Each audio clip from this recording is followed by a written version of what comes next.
Kerala village லைஃபோட second part video தான் இது. நேற்று நம்ம முந்திரி தோட்டத்தில் இருந்துச்சு. முந்திரி தோட்டத்தில் முந்திரி எல்லாம் பொறுக்கி அது மிளகாய் கூடி சேர்த்து கடலுக்கு கொண்டு விற்றுட்டு வந்து அந்த ஒரு வீடியோ தான் அப்லோட் பண்ணியிருந்தேன். இது வந்து அதோட பார்ட் 2. இப்போ நம்ம தரவாட்டு வீட்டுக்கு போயிட்டுருக்கு. இந்த பாருங்கள், இந்த ஓரமாக வந்து பார்க்குறது எல்லாமே ரப்பர் ஷீட்டு தான். இந்த வெள்ளை கலரில் தெரியறது இன்றைக்கி எடுத்தது புதுசு, கொஞ்சம் டார்க்காக தெரியறதெல்லாம் பழசு. எல்லாமே காய போட்டு இருக்குது. நேற்று நம்ம பார்த்தது 2வது அண்ணாவோட வீடு தான். இது வந்துட்டு 3வது அண்ணாவோட வீடு. அனிதா, இது சஜிதா அக்காவோட பேர். நேற்று முந்திரி தோட்டத்தில் இந்த அக்கா அவங்களோட ஹஸ்பண்ட், அவங்க 2 பேர் தான் நம்ம பார்த்தேன். அம்மா வந்துட்டு இவங்க கூட தான் இந்த வீட்டில் தான் இருக்குது. இதுதான் நம்மளோட தரவாடு வீடு. அக்கா வந்துட்டு இங்கே கொஞ்சம் காய்கறி எல்லாம் வச்சிருக்கு. இது வந்து வெளியே விற்கிறதுக்கு ஒன்றும் கிடையாது, நம்ம வீட்டுக்கு தேவையானது கொஞ்சம் கொஞ்சம் எல்லாமே கொஞ்சம் கொஞ்சமாக வச்சு. இப்போ வந்து ரொம்ப வெயிலாக இருக்குல்ல, அதனால காலையில் சாயந்தரம் நல்லா தண்ணி ஊற்றிடுவேன். அம்மா இன்னைக்கு எந்திரிக்கிறதுக்கு கொஞ்சம் லேட் ஆயிடுச்சு. அவங்க எப்போவுமே வெயில் வர்றதுக்கு முன்னாடியே ரொம்ப நேரத்தில் எந்திரிச்சு தோட்டத்துக்கெல்லாம் போய் ஒரு சுத்தெல்லாம் சுற்றி இந்த டைமுக்குள்ளே அது திருப்பி வந்துடுவேன் அம்மா. இன்றைக்கி அவங்க என்னமோ தெரியல, ரொம்ப லேட் ஆயிடுச்சு எந்திரிக்கிறதுக்கு. நம்ம எப்போ வீட்டுக்கு வந்தாலும் அவங்களுக்கு விவசாயத்தை பற்றி தான் சொல்கிறதுக்கு இருக்குது. இப்போ குரங்கு கூடி இருக்குது, அதனால தேங்காய் கிடைக்கிறது இல்லை, மிளகு கிடைக்கிறது இல்லை, அந்த மாதிரி நிறைய கஷ்டம் சொல்லிகிட்டு இருக்கு. விவசாயம் பழைய மாதிரி இல்லை, அந்த மாதிரி தான் இப்போ சொல்லிகிட்டு இருக்கிறது. டீ குடித்ததுக்கப்புறம் தோட்டத்தில் ஒரு ரவுண்டு சுற்றிடுவேன் அம்மா. காலையிலே போயிடுவேன், இன்றைக்கி லேட் ஆயிடுச்சு. இப்போ அவங்க இந்த காலையில் எந்திரிச்சோடனே இங்கே எல்லாருமே காஃபி இருக்குல்ல, கட்டன் காப்பி அப்படின்னு சொல்லி பால் ஊற்றாமல் அது குடிச்சிட்டு, அம்மா வந்துட்டு டீ தான் குடிக்கிறேன் பால் ஊற்றாமல். எல்லாம் முடிச்சுட்டு அவங்க தோட்டத்துக்கு போகிறதுக்கு ரெடியாக இருக்குது. எங்களையும் கூப்பிடுறாங்க, வாங்க போய் பார்த்துட்டு வரலாம் அப்படின்னு சொல்லிட்டு. அம்மா வந்துட்டு தோட்டத்துக்கு போகும்போது செப்பல் போடவே மாட்டேன். அங்கே வந்து நிறைய இந்த கால் குத்துறது நிறைய இருக்குது, அதுக்கு என்ன சொல்ல, அது மாதிரி நிறைய நிறைய கம்பு இதெல்லாம் இருக்குது. ஆனால் அவங்க செப்பல் போடவே மாட்டேன். இன்றைக்கி நாங்கள் கண்டிப்பாக செப்பல் போடணும்னு சொல்லி ஒன்று போட்டு விட்டால் நடக்க முடியல அப்படின்னு சொல்லிட்டு அது கழட்டிட்டாங்க. செப்பல் போட்டால் என்னால் ஈஸியாக நடக்க முடியறதில்ல, அதனால கழட்டி இங்கே வச்சுக்கோங்க, திருப்பி வரும்போது எடுத்துக்கலாம் அப்படின்னு சொல்லி வழியிலே செப்பல் போட்டுட்டு பாருங்கள், வெறுங்காலிலே நடந்து ஈஸியாக போயிட்டுருக்கு. பழக்கம் ஆயிடுச்சு அவங்களுக்கு. ஒன்றும் இல்லை, காலையில் வந்து இதே மாதிரி தோட்டம் ஃபுல்லாக ஒரு டைம் நின்று இதே மாதிரி பார்ப்பாங்க. என்னென்ன இருக்குது, எல்லாம் நேற்று இருந்த மாதிரி இருக்கா, தேங்காய் எல்லாம் விழுந்திருக்கா, யாராவது நம்ம தோட்டத்தில் வந்திருக்கா, அதே மாதிரி தான். அது வேறு எதுவும் இல்லை, அவங்க வேலை செய்கிறதுக்கு ஒன்றும் போகலை, இதே மாதிரி சும்மா. இப்போ இன்றைக்கி நம்ம வந்ததுனால நம்ம கூட அவங்களும் வந்துட்டுருக்கு. இல்லை இருந்தால் எல்லாமே தனியாக ஒரு டைம் சுற்றி வந்துடுவேன். அது காலையில் மட்டும் இல்லை, இடையில சும்மா உட்காரும்போதெல்லாம் தோட்டத்துக்குள்ளே போயிட்டே இருப்போம். நாளைக்கு பூஜை இருக்கிறதுனால நேற்று இன்றைக்கி எல்லாமே விரதமாக இருந்துச்சு. நான் வெஜிடேரியன் எதுவுமே சாப்பிட்றதில்ல. அதே மாதிரி ஒரிக்கல் அப்படின்னு சொல்லுவேங்க. காலையில் வந்து ஃப்ரூட்ஸ் ஏதாவது ஒன்று சாப்பிடுவேன், மத்தியானம் சாதம் சாப்பிடுவேன், அதே மாதிரி நைட்டு வந்துட்டு கிழங்கு ஏதாவது ஒன்று வேக வச்சு சாப்பிடுவேன். அந்த மாதிரி தான் 2 நாளாக போயிட்டுருக்கு. நேற்று அப்படி தான் இருந்துச்சு, இன்றைக்கும் அப்படி தான். இன்றைக்கி காலையில் நம்ம பழம், நேந்திரக்காய் இருக்குது, நேந்திரப்பழம் இருக்குல்ல, நேந்திரப்பழம் எல்லாம் வேக வச்சு தான் சாப்பிட்டேன் டீ கூட. மத்தியானம் சாதம், சாம்பார், அந்த மாதிரி. அது ஒன்றும் நான் வீடியோ எடுக்கலை. அதுக்கப்புறம் நைட்டு வந்துட்டு மரவள்ளிக்கிழங்கு வேக வச்சது, அந்த மாதிரி தான் எல்லாருமே சாப்பிட்றேன். நாளைக்கு ஒரு பூஜை இருக்குது, வெளியிடணும். அதுக்கப்புறம் நம்ம அது கொண்டு போயிட்டு புழையில் ஒழுக்கினதுக்கப்புறம் நம்ம சாதாரணமாக சாப்பிட்ற மாதிரி எல்லாமே சாப்பிட்டுக்கலாம். நான்வெஜ்ஜில் அப்போ தான் செய்யணும். அம்மா வந்துட்டு ஃபுல்லாக தோட்டம் சுற்றுறதுக்கு விடலை, கொஞ்சம் நேரம் அங்கே உட்காந்துலாம் பேசுனதுக்கப்புறம் அப்போது அவங்க தோட்டத்தில் நடக்கிற விஷயத்தை பற்றி தான் பேசிகிட்டு இருக்கு. அதுக்கப்புறம் அவங்கள கூட்டி வீட்டுக்கு போய் ரொம்ப நேரம் உட்காந்து பேசி சாப்பாடெல்லாம் சாதம் எல்லாம் சாப்பிட்டு அதுக்கப்புறம் சாயந்தரம் நம்ம கோவிலுக்கு போகிறேன். இங்கே நம்ம வீடு பக்கத்துலேயே ஒரு கோவில் இருக்குது, கொட்டியூர் அம்பலம். ரொம்ப ஃபேமஸாக இருக்கிற ஒரு சிவன் கோவில் தான், நிறைய பேர் கேள்விப்பட்டிருப்பாங்க. கொட்டியூர் அம்பலம், கொட்டியூர் டெம்பிள். அது வந்துட்டு தக்ஷயாக நடந்த இடம், தட்சிண காஷி அப்படியெல்லாம் சொல்கிற கோவிலாக இருக்குது. அங்கே தான் நம்ம இப்போ போக போகிறது. அம்மாவோட செட்டு முண்டு அயன் பண்ணிகிட்டு இருக்குது. அவங்க வெளியே போகிறதுக்கு எப்போவுமே செட்டு முண்டு தான் போடுவாங்க. இது இவங்களுக்கு அம்மாவுக்கு வந்து 6 மக்கள் இருக்குது. 6 மக்கள், அவங்களோட மக்கள், மருமக்கள் எல்லாருமே அம்மாவுக்கு ஓணம், விஷு, அதே மாதிரி பிறந்த நாள், விசேஷ திவசம் எல்லாமே அவங்களுக்கு கிஃப்டாக கொடுக்கறது இந்த செட்டு முண்டு தான். நிறைய வச்சுருக்கு, கவர் கூட ஓப்பன் பண்ணாமல் புதுசாக நிறைய வச்சுருக்கு. அப்போ யாராவது வரும்போதெல்லாம் அம்மா எடுத்து கொடுத்துருவாங்க, இது நல்லா இருக்கு கொண்டு போய்க்கோங்க அப்படின்னு சொல்லிட்டு. அதில் ஒன்று தான் இப்போ நான் எடுத்து அயன் பண்ணி அவங்களுக்கு போட்டு விட்டுருக்கு. தனியாக போட்டுருவேன், ஆனால் அம்மா அது வந்து சேலையெல்லாம் இந்த மாதிரி சுற்றி எடுக்கும் போதும் கரெக்டாக வராது. அதனால நம்ம கொஞ்சம் ஹெல்ப் பண்ணிகிட்ருக்கு. யாருமே இல்லாருந்து அவங்க தனியாக வந்துட்டு இதெல்லாம் போட்டுட்டு போயிடுவேன். அம்மாவுக்கு வந்துட்டு 13 வயசுலே கல்யாணம் ஆகி இந்த ஊருக்கு வந்தது தான். அவங்களோட சொந்த ஊர் வந்துட்டு எர்ணாகுளம் தான். அதுக்கப்புறம் கல்யாணம் ஆகி அப்பா கூட அம்மாவோட ஹஸ்பண்ட் கூட 2 பேரும் சேர்ந்து தான் இந்த கண்ணூருக்கு வந்தேன். அதுக்கப்புறம் குழந்தைங்கள் ஆயிடுச்சு. அம்மாவுக்கு வந்து 6 மக்கள் இருக்குது. ஃபர்ஸ்ட் பெரிய 2 அக்கா இருக்குது, அதுக்கப்புறம் 3 அண்ணா இருக்குது, கடைசி தான் என்னோட ஹஸ்பண்ட். அம்மாவோட முடியெல்லாம் பாருங்கள், பாப்பா கட்டி விட்டுருக்காங்க. அதுக்கப்புறம் நம்ம கோயிலுக்கு போகலாம். சிவராத்திரி அன்னைக்கு தான் நம்ம கோவிலுக்கு போகிறது ரொம்ப விசேஷமாக இருக்குது, ரொம்ப சத்தமாக இருக்குது பாருங்க.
கோயில் பார்த்துட்டு நம்ம இப்போ திருப்பி போகிறேன். எனக்கு கோயில் வந்து கரெக்டாக ஷூட் பண்ண முடியல, ரொம்ப கூட்டமாக இருந்துச்சு, இருட்டாக இருந்துச்சு. இன்னொரு நாளைக்கு இந்த கோயிலை பற்றி டீட்டெயிலாக நம்ம ஒரு வீடியோ அப்லோட் பண்ணிடலாம், கொட்டியூர் அம்பலத்தை பற்றி.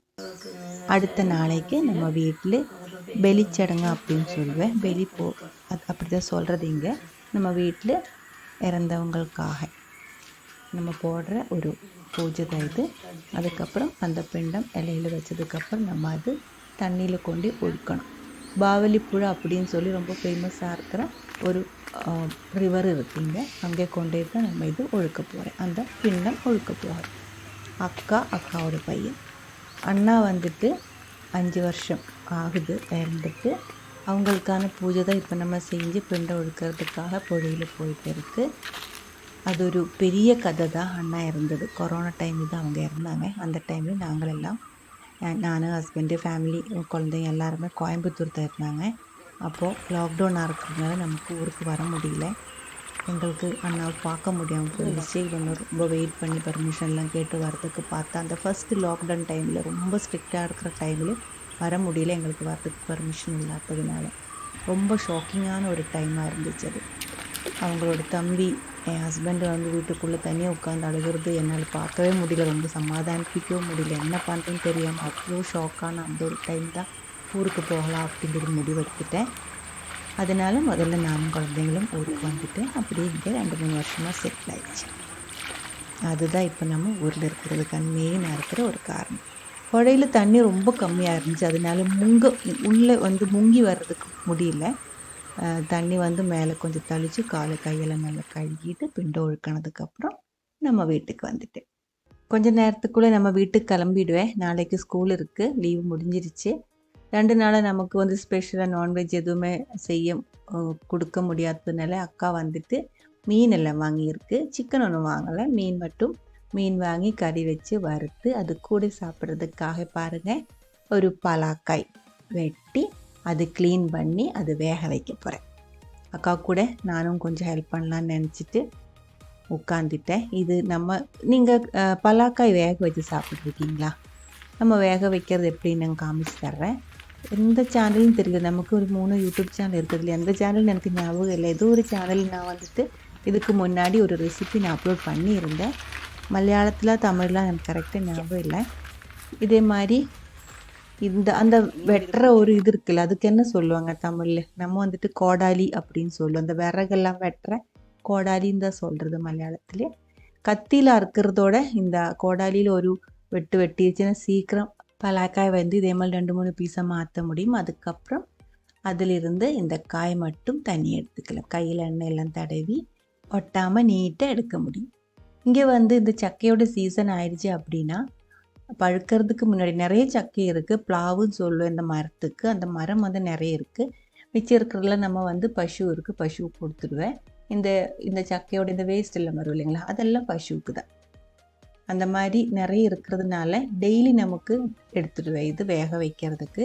இல்லை டெய்லி எடுக்கலன்னா ஒரு நாள் விட்டாவது நம்ம இது சீசன் டைமில் ஒரு டைம் ஃபுட்டாக எடுத்துடுவேன். இந்த கறி மாதிரி சைடில் போட்டு கொஞ்சம் கொஞ்சமாக சாப்பிட்றதுக்கு இல்லை, சைட் டிஷ்ஷாக கிடையாது, மெயின் டிஷ்ஷாகவே எடுத்துடுவேன். ஒரு டைம் வந்து சாதம் வைக்காமல் இந்த பலாக்காய் மட்டும் வேக வச்சு ஏதோ மீன் கறி இல்லை சிக்கன் கறி அந்த மாதிரி ஏதோ ஒன்று ஊற்றி சாப்பிடுவேன். சம்மந்தி கூட தொட்டு சாப்பிட்டாலும் டேஸ்ட்டாக இருக்கும். இந்த சீசன் முடிகிற வரைக்கும் இது வீட்டில் வந்து மெயினாக இருக்கிற ஒரு ஃபுட்டாக இருக்கும். இது இப்போ க்ளீன் பண்ணிகிட்டு இருக்கு. நைஸாக இதே மாதிரி கட் பண்ணி எடுத்துகிட்டு இருக்கு. நான் வந்து ஒரு சைடில் க்ளீன் பண்ணி கொடுத்தா அக்கா வந்து ஒரு சைடில் கட் பண்ணிகிட்டு இருக்கு. இதில் அந்த விதை இருக்குது, உள்ளே இருக்கிற அந்த சீடு இருக்குல்ல, கொட்டை, அதுக்கு என்ன சொல்லுவேன், அதுவும் இது கூட 2-3 சேர்த்துக்கலாம். குக்கருக்குள்ளே தான் வேக வைக்கிறது. இதே மாதிரி சின்னதாக கட் பண்ணி குக்கருக்குள்ளே ஃபுல்லாக வச்சுடுவேன். அதுக்கு மேலே தாராளமாக கருவேப்பிலை போட்டு கொஞ்சம் தேங்காய், பெப்பர், காந்தாரி மிளகு இருக்குல்ல, காந்தாரி மிளகு, சீரகம் இதெல்லாம் சேர்த்து நல்லா அரைச்சி இதே மாதிரி கொஞ்சம் தண்ணியோட கலக்கி அதுக்குள்ளே ஊற்றிடுவேன். ரொம்ப தண்ணியில் வேக வைக்கிறதுல இந்த காய் வேகிறதுக்கான தண்ணி தான் அது. கருவேப்பிலை போட்டு அதுக்கு மேலே தான் அது சேர்க்கிறது. இல்லாட்டினா விசில் வரும்போது கருவேப்பிலை வந்து அந்த ஓட்டையில் ஒட்டி ஹோல் வந்து பிளாக் ஆகிடும். அதனால தான் கருவேப்பிலை கீழே போட்டிருக்கு. அதுக்கப்புறம் குக்கரில் நல்லா வேக வச்சு நல்லா மேஷ் பண்ணி எடுத்துடுவேன். சில பேர் இது தாளித்து எடுத்துடுவேன். நம்ம இப்போ தாளிக்கிறது ஒன்றும் இல்லை, இப்படியே நல்லா இடித்து நைஸாக மேஷ் பண்ணி அப்படி தான் எடுக்கிறது. இதெல்லாம் சாப்பிட்டு நம்ம இப்போ திருப்பி வீட்டுக்கு போயிடுவேன். மீன் கறி இருக்குது, நல்லா காரமாக இருக்கிற மத்தி கறி தான். இது கூடவே கொஞ்சம் மீன் ஃப்ரை பண்ணி இருக்குது, சாதம் இருக்குது, பொரியல் இருக்குது, எல்லாமே ரெடி பண்ணி வச்சுருக்கு. நம்ம இப்போ இதை சாப்பிட போகிறேன். நம்ம இங்கே வந்து நிறைய தோட்டம் இருக்கிறதுனால திருப்பி போகும்போது இங்கே இருந்து கருவேப்பிலை, புளி இருக்குல்ல, புளி, அதே மாதிரி தேங்காய், எண்ணெய், பெப்பர், குருமிளகு, அப்புறம் இஞ்சி, அப்புறம் என்ன சுக்கு, அந்த மாதிரி நமக்கு இங்கே அவைலபிளாக இருக்கிறது எல்லாமே கொஞ்சம் கொஞ்சம் நம்ம எடுத்துகிட்டு போயிடுவேன்.